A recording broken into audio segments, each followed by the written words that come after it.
Well, hello everyone. It is Jeremy, the Existential Wine Guy, coming at you live this Wine Wednesday and every one Wednesday, right around 5:30 or so, to talk about wine, to talk about the experience of being alive through wine, as well as answer any questions you might have about wine. So let's go ahead and we'll get started. I'm going to start actually with one thing. I have been doing this now for about a month and a half, almost 2 months, and I really don't have a name for the show. So I thought I might throw it out to the audience out there and see what you come back with. So if you have a good name for this show, I'd love to see it in the comments down the road. I've sort of been thinking about existential wine time. How does that sound to you? Why don't you let me know? With much, let's get started. Actually, I want to talk about my trip to Portland over the weekend. I had gone up there to actually scout out locations. My wife is doing an event in March for a writers conference, and every year it's just this really cool live reading. And usually we just find a bar or something like that to go ahead and sort of book that place and do the event there. So it'd been years since I've been up to Portland, probably over 10 years, and what a fantastic town. Really, it was kind of amazing. One thing that I loved, it just seemed to be filled with great beer, great wine, distilleries all over the place, and I'll get to that a little bit later in the show. But it was just, it was easy to get around. They are the absolute model for public transportation, as well as we really took advantage of those sort of electric scooters that you could get on. No learning curve. If you check out my Instagram, you'll see some video of me tooling around Portland on it. It was really a lot of fun. We did all the fun stuff too. We went to Voodoo Donuts, even though, boy, that's food I don't normally eat, but wow, was it fantastic. And also, for being an iconic place in Portland, it was really cool that it wasn't overinflated prices. It was just, really amazing donuts and worth the 15-minute wait I had to wait in line to get them. So if you guys get a chance to go on up there, I absolutely recommend it. First of all, travel is good for the soul, and sometimes I forget that and don't get out of town as much as I should. You learn new things, you experience different ways people have to do things that are different from how you do it, and it's really interesting to sort of see and compare what people are doing. So all that, I had this really kind of not an epiphany, but I had a really kind of fun experience, and it really went right back to my childhood. Basically, it was the curse of ordering wine by the glass in any restaurant. And when you do, and it doesn't really matter what the wine is, overall quality or price, when you're buying it by the glass, it's always sort of hit and miss. Unless the bar or the restaurant has opened it, literally that bottle in front of you, and you're tasting the first glass, a lot of times you don't know when that bottle is open, the quality, or how the wine is actually exposed to air, how much air it's been exposed to, how long, that sort of thing. And it harkened back to this really embarrassing moment like from when I was 16 years old. And when I was 16 years old, our family had gone up to Canada, up to Vancouver from the Bay Area, California, to go to the World's Fair. That'll give you how long or how old I am. And on the way back, at some point, we stopped into it, I think it was at Denny's. So while we were there, my dad wanted a glass of wine with his dinner. He ordered the glass of wine at Denny's, and then went so far to send it back because it was too bad. It wasn't very good. And I remember being 16 and not knowing a lot about wine, other than the fact that, you're at a Denny's and you returned wine. What type of pompous ass do you have to be the guy who does that? So I'm at a bar. We're checking out a place. It's called the Rom Tom. It's on the eastern side of Portland. And I order a glass of wine at the bar. And I got to say, it's 4 o'clock in the afternoon. It hasn't, obviously it's still pretty early on. I get the wine, and it's awful. it's obvious that it had been open for at least a day before being served. It had gone flat and it turned just a little bit. And I had to look at the guy and say, oh my God, I'm becoming my father and I need to send back this glass of wine.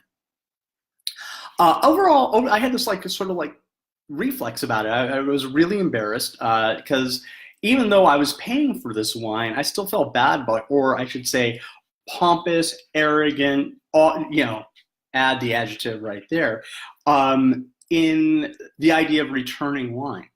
And one thing I would like to say that was really fantastic was Kenny was the guy who was behind the bar and was serving me, didn't even blink.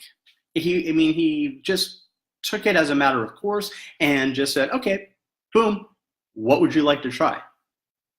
And I thought, man, what a great response to that. And literally I tried 5 different wines before I found a glass of wine that I was ready to try. And it just got me thinking. It's like, you would never do that with a beer. Like if you order a beer or a shot of whiskey or something, you don't sip it and it's like, oh no, that won't do. You send it back. Wine is really one of the only things that we kind of do that with, and I can absolutely see, why at this point. Restaurants, bars especially, actually are faced with a kind of a dilemma when serving wine by the glass. Once especially in a bar setting, a lot of times you're not going to have that many people ordering a glass of wine, and especially if you're in a place like Sacramento or even Portland, where it's a little bit more beer centric, you just don't have the same people ordering wine, or as many people. So the first 2 glasses that you sell out of a bottle of wine are basically paying for that glass of wine for the restaurant, and then after that, it just after that's where you start making money. So it's just kind of an interesting problematic situation when restaurants serve wine by the glass. And if you have a question, especially in regards of hey, when is it okay to send a glass of wine back? For me, the answer now is whenever you want. If it's not tasting right, if it's turned, if it's too much air has gotten into the bottle, that's absolutely, you're paying for it. You should be happy with what you're getting. And if you're not, you need to be sending it back. And every once in a while, because, this isn't the first time I've sent a glass of wine back to the bar. Every once in a while, you'll get somebody who might, or the server who might give you maybe a little bit of attitude, or that kind of expression, or some sort of mutterance under the breath type thing. They can just go fuck right off. You are paying for it, and you really should enjoy wine. You really should enjoy what you're paying for. So you shouldn't feel bad about ever sending a glass of wine back. It does propose the problem, or what you should be doing in regards of buying it by the glass or buying it by the bottle. And it will be my recommendation that if you are ever in the situation where you can take a bottle down, order the bottle. Overall, you're just going to be a whole lot happier. And if they're opening in front of you, you know exactly where the bottle has come from.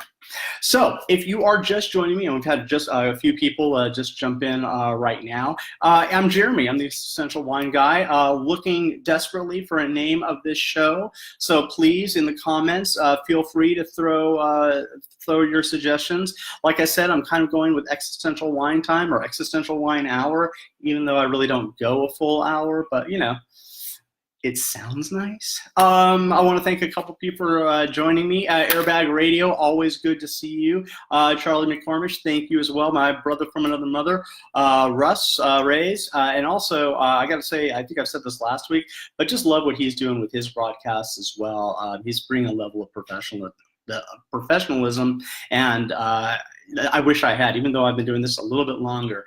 His production quality is beating me a whole lot, so I'm going to learn a little bit more from him. So the other thing I wanted to talk about was when I was in Portland and I was goofing off on those electric scooters that, if you watch my Instagram, you'll see me goofing off on them. I fell into, didn't pay attention to, but found this amazing. On the east side of Portland, there is a whole distillery district with I think like 8 or 10 distilleries all in this tight little spot. And even while I was going and tasting and drinking wine at all these other venues that we were trying to check out, I did actually get a chance to stop into at least one. Actually, it was 2. But the one that I was really impressed with, and I've got the info right here, is Rolling River Spirits. And, you know, walked in, and it was one of those perfect experiences. It was actually much more like a wine experience, where I walked in and the owner of the distillery happened to be just there behind the counter. So I got to wax philosophical with him about, you know, how he got into the business, you know, why they were making the types of spirits that they were making. So I got a chance to taste 5 or 6 of them, and there were 2 that really kind of like struck me, well, actually 3 that struck me just so well and so interestingly. The first one was their gin, which was the first spirit I tasted, and man, I mean, like, full of these like wonderful botanicals, not necessarily over the top, a little more demure than some of the crazy stuff you might get from maybe like St. George's, but just really kind of fantastic. I was sharing that one with the wife, and she's a big gin girl, and she loved that one. The second one, actually, speaking of St. George's, they used to own Hangar One, and Hangar One puts out like a Chipotle vodka. Well, these guys had a habanero vodka. And wow, it was like it hit your tongue and just went smooth and easy. It didn't even taste like a vodka at first, and then the spice of the habanero came up and just filled up your entire mouth without going over the top, without like having all those notes that actually burn your insides rather than actually giving you actual flavor. So both the gin and the habanero vodka were both things to check out at Rolling River Spirits.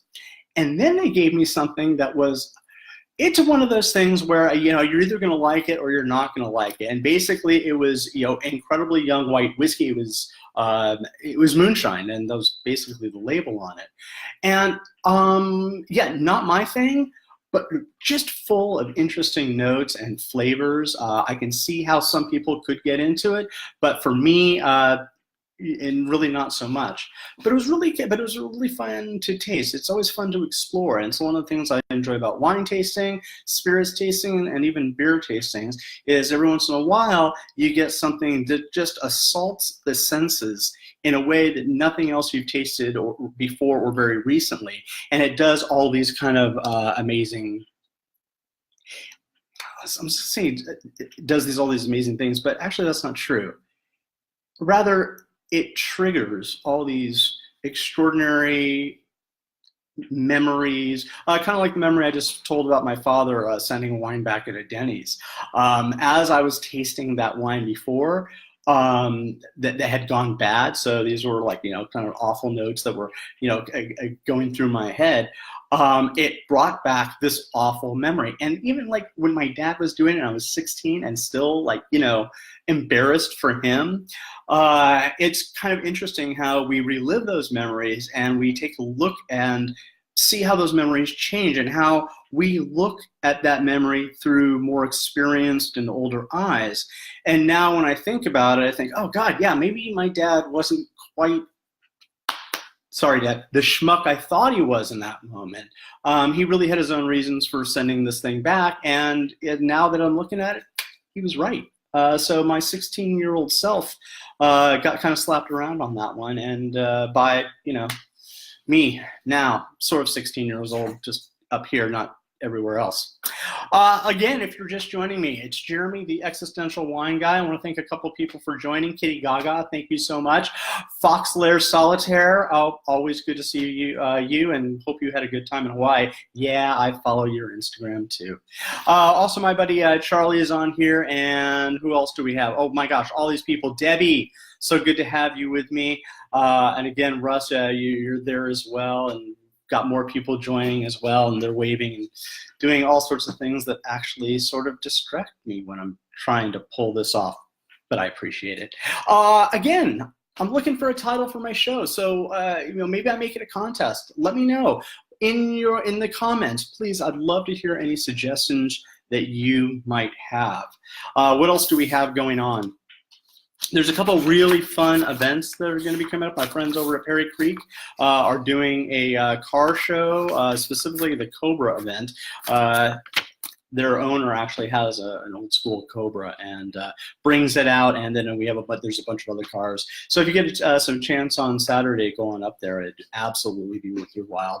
The food they've been serving at their last couple of events have been absolutely fantastic. So worth it for you and whomever you want to come out. Great wine, great food, cool old school cars. You gotta love all of those as well. So again, I do want to have a shout out to Rolling River Spirits.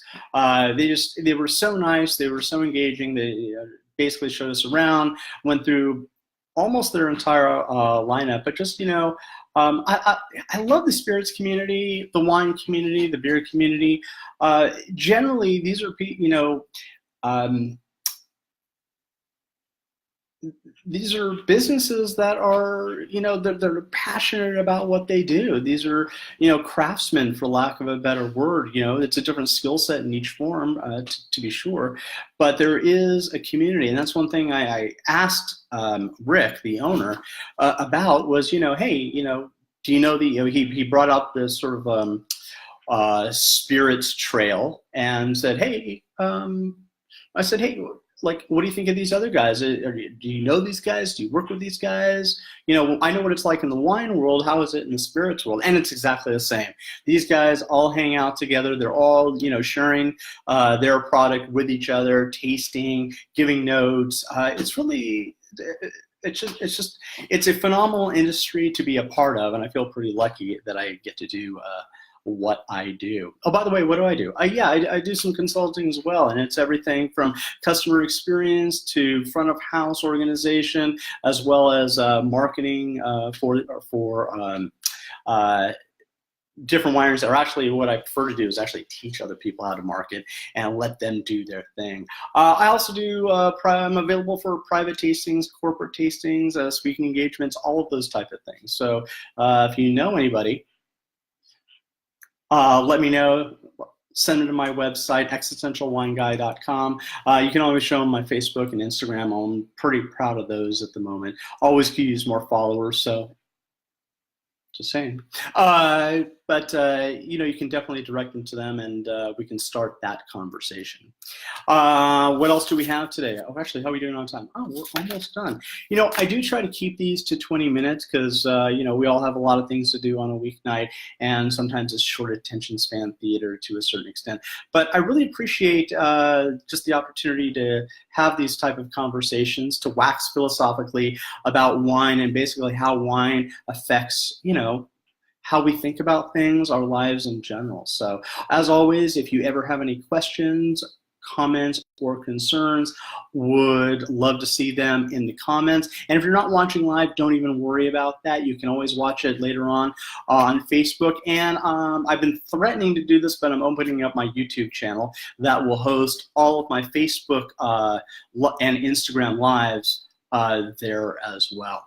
So it looks like we're at 5:50. I'm going to go ahead and let you get on with the rest of your day. Thank you so much for watching. And again, if you have any questions, concerns, or ideas that you want to talk about or see me talk about, throw it in the comments, and I'll definitely get back to you. One thing, I'll give you a heads up that I'm working on. It may not be next week, but definitely the week after that.